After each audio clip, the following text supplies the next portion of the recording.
Bismillahirrahmanirrahim warahmatullahi wabarakatuh.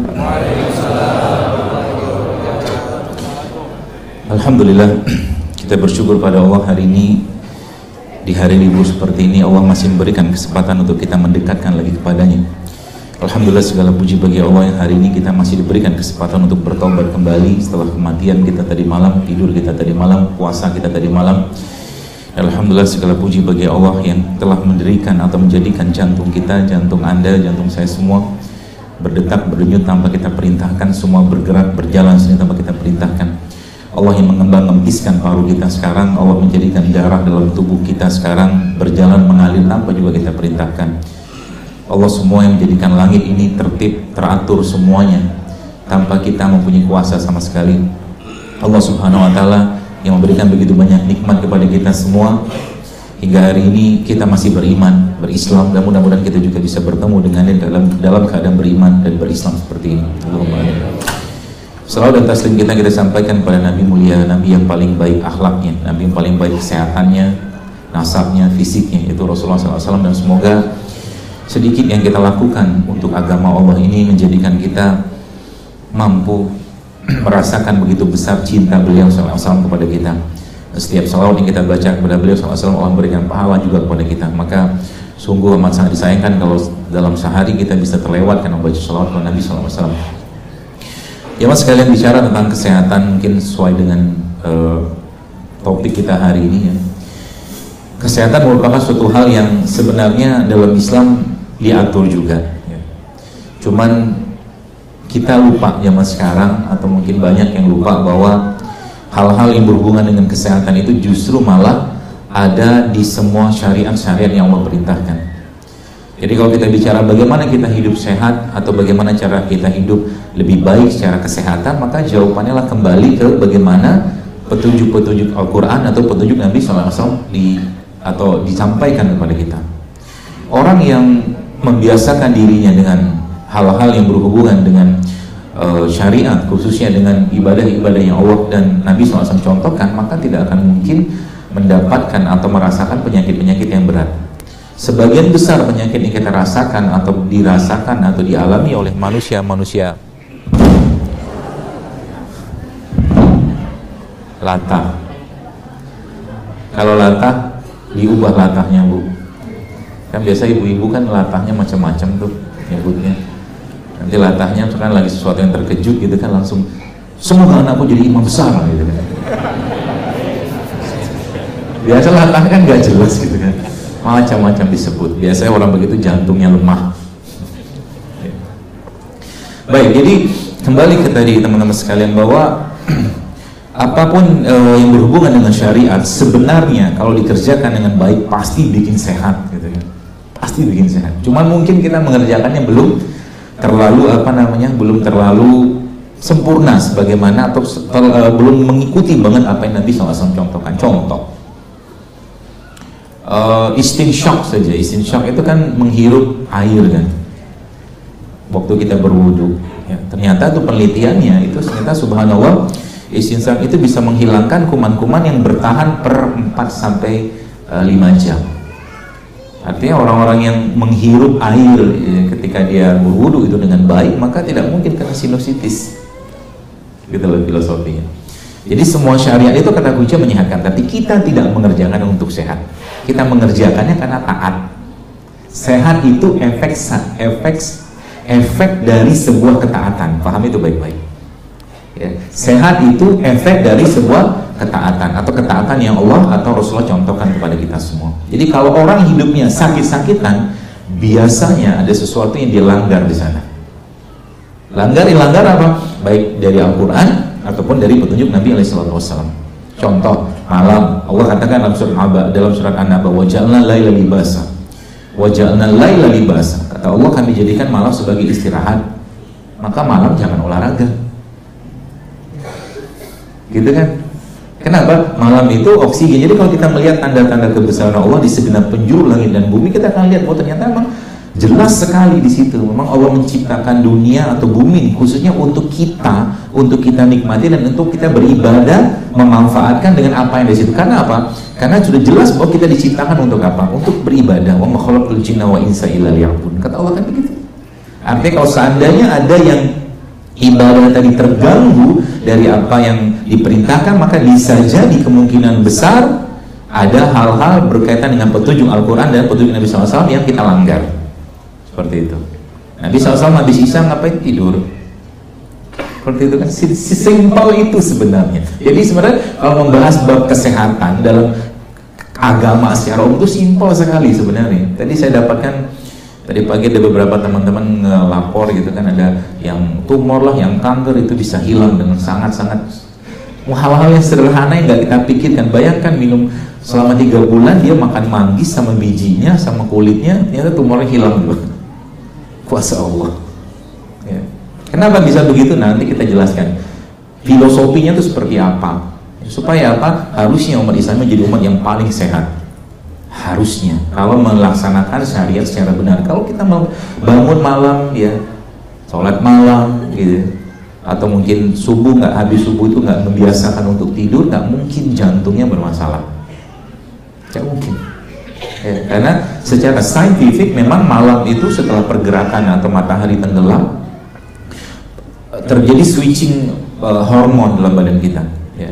Waktu matahari tenggelam itu kita berubah hormonnya. Ketika matahari nggak ada lagi, sinar nggak ada, maka diganti dengan malam. Maka malam itu hormonnya berubah menjadi hormon-hormon yang berhubungan dengan rileks.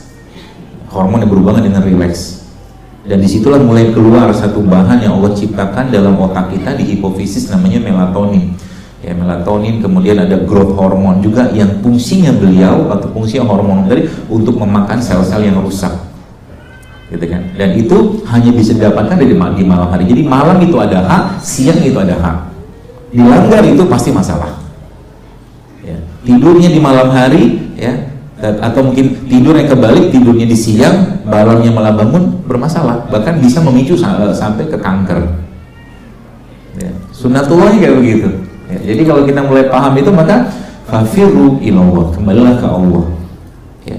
Dunia sains saat ini atau mungkin dunia barat yang gembar-gembor luar biasa ya, membawa apa namanya ya, hal-hal yang berhubungan pengobatan, ternyata tidak banyak memberikan solusi bagi kesehatan. Tidak kita salahkan dokter, tidak kita salahkan rumah sakit. Yang jadi masalah adalah sampai detik ini kalau kita bicara tentang darah tinggi, dunia pengobatan barat tak bisa menyelesaikan. Orang darah tinggi harus makan obat seumur hidup, betul?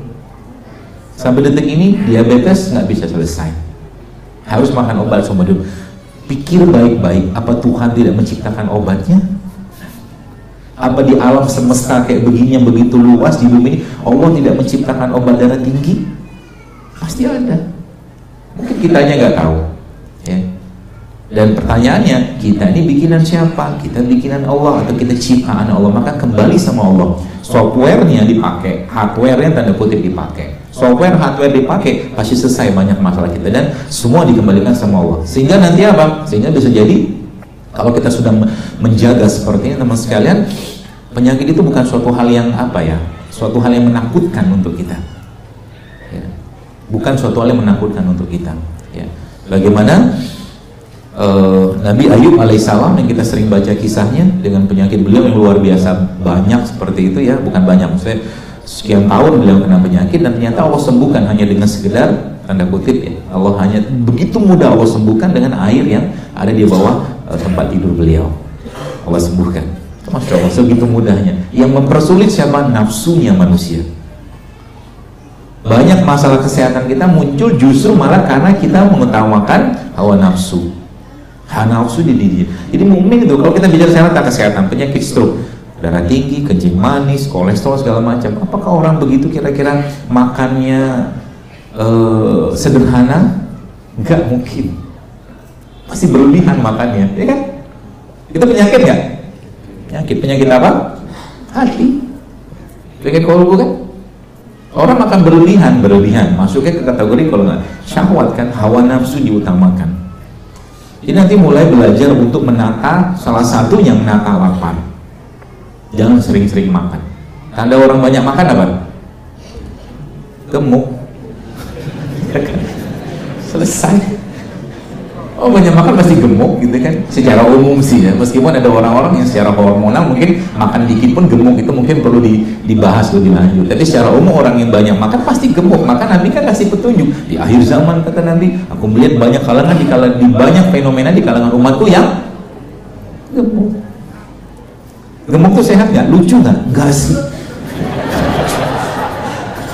Anda lihat anak-anak gitu kan, dan teman-teman sekalian pahami lah ya, bahwa ketika satu bahan yang menyebabkan tubuh kita tuh loss elektron atau inflamasi gitu kan, itu apa yang terjadi, tubuh kita tuh kerja keras luar biasa untuk memperbaiki itu gitu kan.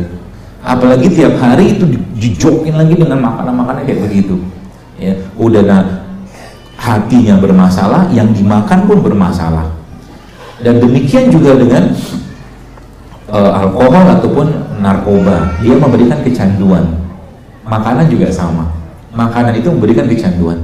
Jadi hati-hati kalau tiba-tiba Anda ingat dengan mantan, misalkan gitu kan, udah lama banget gak makan mie instan, tiba-tiba dia manggil, makanlah gitu. Ya dimakan apa? Rasanya kan sehat gak? Kok dimakan? Nafsu kan? Maka nanti hari ini kan hari Ahad kan, latihan. Kalau Anda kondangan nanti kan banyak makanan tuh ya, di depan di acara itu, saya cuma makan buah sama air putih saja. Pulangnya belum tentu. Sebagaimana maksiat itu, hati iman kita itu akan teruji saat sendiri kan. Sama juga dengan makanan. Saat sendirian gitu kan, oh istri udah tidur, suami udah tidur, anak udah tidur, buka kulkas, tengah gitu kan. Wih, lapar banget nih. Kalau saya nggak makan nanti zolim sama badan gitu kan, makan malam gitu kan, macam-macam hujahnya. Gitu ya. Jadi masalah di situ ya. Jadi kalau kita mulai mau memperbaiki, ya sebenarnya simple. Ya. Pertama tadi, yang kita perbaiki itu hatinya dulu. Ya, hatinya dulu. Teman-teman sekalian, percaya sama saya, kalau Anda mulai memperbanyak makan sayur dan buah, sebagaimana surat Abasa itu menjelaskan bahwa 4/6 isi piring kita itu isinya adalah sayur sama buah, itu efeknya luar biasa ya. Anda lihat sayur dan buah, bayangkan ya, ini katakanlah ini buah-buahan kan, warna-warni gitu. Dia memberikan sensasi rasa dan sensasi kenikmatan ketika melihatnya. Akan beda ceritanya ketika Anda datang ke abang gorengan, ya kan? Warna coklat semua gitu kan, minyak gitu kan. Ya. Kita memang jadi warna-warna ini memang diciptakan Allah dan memiliki kandungan-kandungan yang berbeda. Ya. Maka ada, coba lihat kenapa kurma warna coklat misalkan, terus kurma juga tuh ada kurma yang mentah, yang setengah matang, itu semua ada khasiat masing-masing. Setiap perubahan rasa, setiap perubahan warna ya, itu ada efek ke badan. Apa kebetulan? Ya enggak lah. Fungsinya buat apa? Buat Allah menjadikan kita, teman sekalian, badan kita nih kuat untuk apa? Untuk ibadah. Ibadah itu butuh fisik. Ibadah itu butuh usaha. Artinya kalau orang sakit-sakitan terus-menerusan, kemungkinan besar tadi berlebihan mungkin dalam urusan makanan, berlebihan dalam urusan perasaan, bahagia berlebihan, ya sedih berlebihan, nggak boleh. Wassama arfa'a wa wada'a mizan, kata Allah, kami ciptakan keseimbangan, jangan dirusak keseimbangannya. Ya, makan berlebihan pasti bermasalah. Ya, sehingga nanti kalau kita sudah sampai pada tingkat mulai membiasakan untuk menjaga hati, maka sering saya sampaikan bahwa hati kita itu tidak perlu banyak makan. Hati kita tidak perlu banyak makan. Anda bisa nangis nggak kalau lagi kekenyangan? Contoh gini, habis makan gitu kan, makan apalah gitu kan, nasi atau segala macam, itu doa khusyuk gitu, susah. Betul. Sholat aja, kenapa banyak orang tarawih pengen cepet-cepet? Karena ngantuk.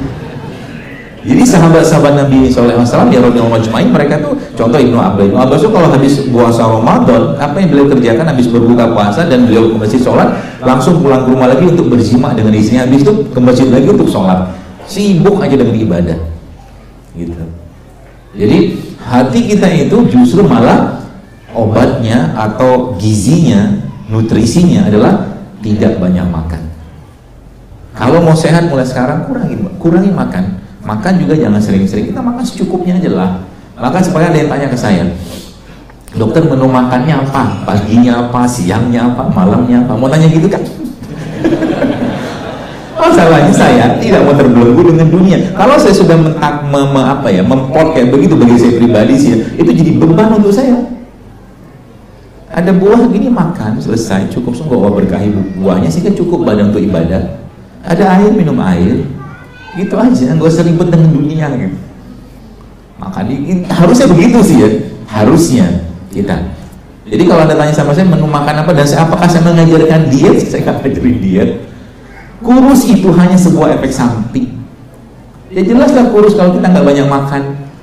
Sudah nanti kalau sudah badan udah stabil, ya sudah pertahankan saja makannya. Kita yang paham kapan makan, bagaimana pedomannya. Nanti kasih pedoman, sepertiga makan, sepertiga minum, sepertiga udara, kan gitu. Sesimpel itu coba. Kenapa tidak dikerjakan? Karena abang-abang banyak lewat, baru sebentar komitmen, bakso lewat, mie ayam lewat, gorengan lewat. Begitu terus sampai kapan gitu kan? Kalau sekarang saya tanya, Anda umur 30 tahun atau 40 tahun, coba saya tanya, berapa tahun sudah hidup sehat? Setahun? Tidak ada. 6 bulan? Ada. Seminggu? Beberapa jam aja, kadang-kadang baru saja. Wah, kadang-kadang saya agak, sisi lain tuh saya bahagia gitu kan. Kadang-kadang ada yang nge-posting masuk ke story saya gitu, dia tulis apa, wah impus water segala macam. Coba saya agak-agak was-was, setelah ini makan apa nih orang gitu kan. Dan perihal makanan teman-teman sekalian menjadi hal yang memang tidak dibahas di dunia barat, tidak dibahas di sana. Kalau mungkin boleh saya katakan ya, masya Allah, waktu saya sekolah dulu ya, ilmu tentang gizi itu hanya 2 SKS, ya. Sedangkan ada lebih 13.000 penelitian yang berhubungan dengan bagaimana peran dari fitonutrien. Fitonutrien itu yang ada pada tumbuhan seperti ini sebenarnya sudah banyak, luar biasa, tapi tidak dijelaskan. Ya, itu saya katakan tadi teman-teman dokter itu saya katakan saya tidak tidak ada perasaan apa-apa. Saya katakan kita ini kayak nabur garam di laut. Saya bilang, kenapa nabur? Karena penyakitnya datang terus menerus, obatnya juga kimia, tapi piringnya kita nggak benerin. Ya gimana mau sehat kalau tiap hari pagi siang malam nasinya berlebihan? Gimana mau sehat kalau seandainya tiap pagi siang malam gitu kan gula pasir berlebihan? Dan pernah saya posting juga, misalkan gula pasir, yang ada satu dokter di Amerika ada meneliti ternyata gula pasir itu bisa sampai 8 kali lipat kecanduannya daripada kokain. Supaya memenuhi kebutuhan hawa nafsu masyarakat Indonesia, gula pasir pun diimpor. Iya kan? Memenuhi kebutuhan hawa nafsu. Padahal apa? Butuhnya gula pasir atau butuh gula? Kalau butuh gula, ya kurma cukup kok, kan ada gulanya. Gitu. Sudah mulai merasa bersalah? Diam kan? Belum lalu pagi-pagi gitu kan? Pagi-pagi saya sampaikan, kalau saya menganut, jadi kalau berbeda nggak apa-apa. Kalau saya menganut pagi-pagi itu saya nggak mau banyak makan. Kenapa? Memang pagi itu bukan waktu yang tepat untuk banyak makan. Secara hormon kita ada hormon namanya hormon ghrelin itu, kata seorang dokter yang dia teliti tentang bagaimana dahsyatnya puasa, itu ternyata pagi-pagi ya cukup seadanya aja makan. Kalaupun ngikut bagaimana petunjuk Nabi SAW, maka pagi-pagi itu 7 butir kurma aja cukup. 1 sendok makan zaitun cukup. Meskipun nanti godaannya akan muncul di situ kan. Teng. Abang lontong datang, abang bubur datang, gitu kan. Yang sepedaan gitu kan. Sepedanya sih 1 kilo, 2 kilo. Habis itu nongkrong di mana? Warung gudeg, gitu kan. Gimana mau sehat kayak begitu? Ya. Dan negeri kita ini teman-teman sekarang sudah terbebani dengan banyak sekali penyakit. Kasihan pemerintah. Ya. Kalau umat Islam ini kembali misalkan menerapkan bagaimana syariat Islam itu, masya Allah efeknya luar biasa. Kita bisa banyak bantu pemerintah, ya, banyak sekali. Bayangkan kayak saya baca ada beberapa namanya, kalau teman-teman mau baca nanti lihat ada namanya Blue Zone. Blue Zone itu negara-negara yang angka harapan hidupnya itu tinggi sekali, dan ternyata mereka relatif cenderung mengkonsumsi produk-produk berbasiskan nabati dan biji-bijian. Indonesia kaya dengan itu, dan 350 tahun kita dijajah Belanda karena itu. Maka sekarang saatnya kembali ke sana. Okinawa di Jepang, penduduknya itu sehat-sehat karena mereka tinggi sekali konsumsi kunyit. Ya, penelitian tentang kunyit luar biasa. Maka saya bilang harta karun kita tuh justru malah dirempas sama rimpang itu. Ya, di setiap negeri yang Allah ciptakan itu memang Allah khususkan, teman-teman sekalian, secara kemudahan untuk orang-orang yang tinggal di sana untuk mendapatkan produk-produk yang berkualitas yang Allah ciptakan. Di Jazirah Arab susah tumbuh serai, ya kan?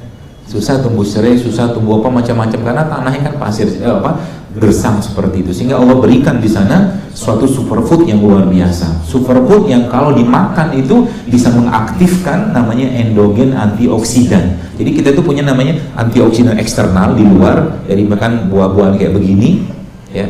Namanya antioksidan gitu kan, kita makan bagus. Tapi dalam tubuh kita juga ada endogen antioksidan, dan ada makanan-makanan yang bisa memicu antioksidan yang ada pada badan kita untuk keluar. Kalau orang antioksidan yang terbentuk atau tercipta, maka apa yang terjadi? Dia akan, selnya itu akan menjadi makin mudah.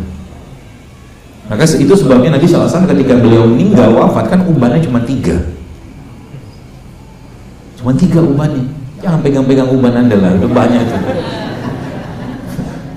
Ya, ubannya cuma 3. Uban itu kan dalam terminologi medis ya, penuaan kan, oksidasi, aging gitu kan. Makanya kalau lihat dari surat-surat di Al-Quran itu ketika kiamat datang itu ada anak-anak ubanan lah, karena saking takutnya gitu kan begitu ya. Dan tadi kembali ke produk tadi, karena nggak tumbuh berbagai macam